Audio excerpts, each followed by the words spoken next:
Hello friends, कैसे हैं आप। मैं रंजीत सिंह आपका स्वागत करता हूं मेरे एक और नए वीडियो में। फ्रेंड्स, एनआरओ एनआरई के पहले वीडियो में हम लोगों ने एनआरई और एनआरओ अकाउंट को सेपरेटली डिस्कस किया था। इस वीडियो में हम लोग एनआरई और एनआरओ को कंबाइन डिस्कस करेंगे और देखेंगे कि दोनों में क्या बेसिक डिफरेंस है। तो चलिए वीडियो को शुरू करते हैं। पहले हम लोग देखते हैं एनआरई और एनआरओ अकाउंट को रीड कैसे करते हैं। एनआरई मतलब होता है non resident external account, whereas NRO का मतलब होता है नॉन रेसिडेंट ऑर्डिनरी अकाउंट। अब एनआरई का मतलब क्या होता है? It is an account of an NRI to transfer foreign earning to India. मतलब एनआरई अकाउंट एनआरआई के लिए होता है जो अपनी फॉरेन अर्निंग यानी इंडिया के बाहर जो भी इनकम है उसको अगर वो इंडिया ट्रांसफ़र करना चाहते हैं तो एनआरई अकाउंट के थ्रू ट्रांसफ़र कर सकते हैं। वेयर एज एनआरओ अकाउंट क्या होता है? It is an account of an NRI to manage the income earn in India. मतलब एनआरओ अकाउंट एनआरआई के लिए होता है अगर इंडिया में उनकी कुछ इनकम है या इंडिया से कुछ उनको अर्न हो रहा है, जैसे इंडिया में उनकी कुछ प्रॉपर्टी है उससे उनको रेंटल इनकम आ रहा है, तो उस पैसे को वो सिर्फ एनआरओ अकाउंट में ही रख सकते हैं, उस पैसे को एनआरई अकाउंट में ट्रांसफ़र नहीं कर सकते हैं। तीसरा जो डिफरेंस है टैक्सेबिलिटी।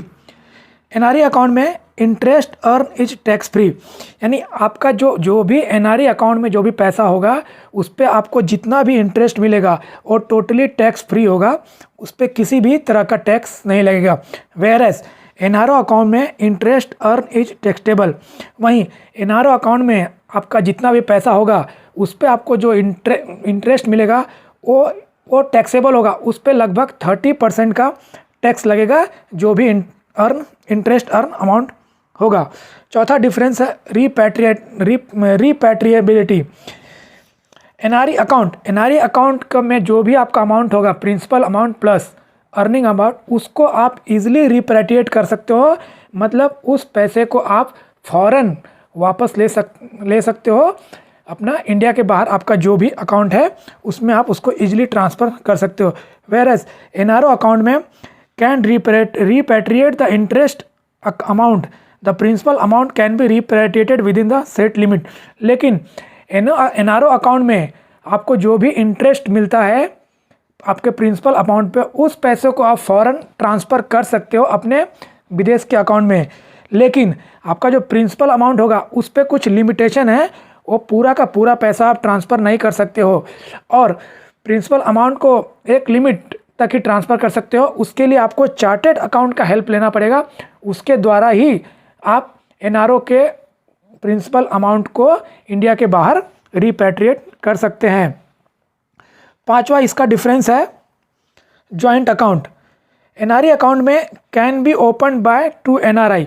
अब एनआरई अकाउंट अगर आपको ज्वाइंट ओपन करना है तो आप एनआरआई के साथ ही ओपन कर सकते हैं। मतलब दो एनआरआई मिलके ज्वाइंट अकाउंट ओपन कर सकते हैं एनआरई का।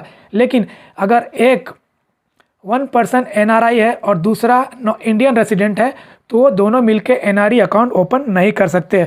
वेयरएज एनआरओ अकाउंट के कंडीशन में दो एनआरआई मिलके भी एनआरओ अकाउंट ओपन कर सकते हैं और एक पर्सन अगर एनआरआई है और दूसरा इंडियन रेसिडेंट है तो भी वो जॉइंटली एनआरओ अकाउंट ओपन कर सकते हैं। अगला डिफरेंस है डिपॉजिट एंड विड्रॉल।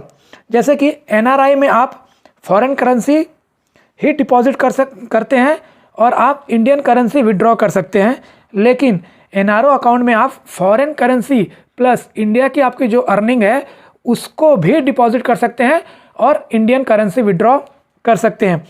एक और जो मेजर डिफरेंस है दोनों अकाउंट में कि एनआरई अकाउंट से पैसे को आप एनआरओ अकाउंट में ट्रांसफ़र कर सकते हैं या फिर इंडिया के किसी भी दोस्त, फ्रेंड्स या रिलेटिव के अकाउंट में पैसे ट्रांसफ़र कर सकते हैं एनआरई अकाउंट से।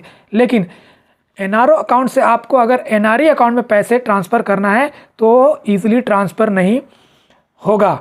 एनआरओ से किसी और अकाउंट में आप ट्रांसफ़र कर सकते हैं ईज़िली, लेकिन एनआरओ से एनआरई में आप पैसे ट्रांसफ़र नहीं कर सकते हैं।